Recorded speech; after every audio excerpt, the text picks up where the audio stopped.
Good morning మిత్రులందరికీ నమస్కారం. పేద ప్రజలకు ప్రభుత్వ సహాయంతో నిర్మించే ఇందిరమ్మ ఇండ్లను తొలిసారిగా జియో ఫెన్సింగ్ చేయనున్నారు.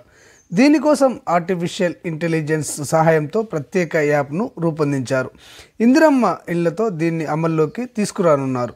2013లో రాష్ట్ర వ్యాప్తంగా జియో ట్యాగింగ్ విధానాన్ని అమలు చేయడానికి అప్పటి ప్రభుత్వం ప్రతిపాదించిన అమలు కాలేదు. ఈసారి ఇందిరమ్మ ఇండ్లలో అక్రమాలు జరిగినట్లు తేలితే ప్రధానమంత్రి ఆవాస్ యోజన నిధులు ఇవ్వబోమని కేంద్రం తేల్చి చెప్పింది. ఈ నేపథ్యంలో అక్రమాలకు తావు లేకుండా రాష్ట్ర ప్రభుత్వం జియో ఫెన్సింగ్ విధానం అమలుకు నిర్ణయం తీసుకుంది. మొదటి విడతలో సొంతంగా ఇంటి స్థలం ఉన్నవారికి ప్రాధాన్యం ఇస్తున్నారు. ఇటీవల సర్వే చేసిన అధికారులు సొంత స్థలం ఉన్న నిరుపేదలతో కూడిన L1 జాబితాను సిద్ధం చేశారు. ఇల్లు కట్టే స్థలాన్ని సర్వే సమయంలోనే చూపించారు. ఇప్పుడు ఆ స్థలం జియో ఫెన్సింగ్ చేయనున్నారు. ఆ స్థలంలోనే ఇంటి నిర్మాణానికి ముగ్గు పోయాల్సి ఉంటుంది.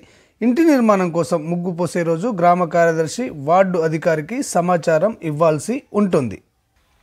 సర్వేలో చూపిన స్థలం అదేనా కాదా అని వారు ధృవీకరించాలి.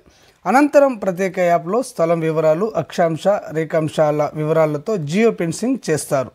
తర్వాత నిర్మాణంలో ఉన్నప్పుడు తనిఖీకి వచ్చినప్పుడు ఆ స్థలం వద్ద నిల్చొని యాప్ ద్వారా పరిశీలిస్తారు.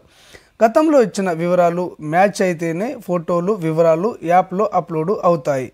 ఏమాత్రం తప్పుడు సమాచారం ఉన్నా ఆ యాప్ అనేది తిరస్కరిస్తుంది.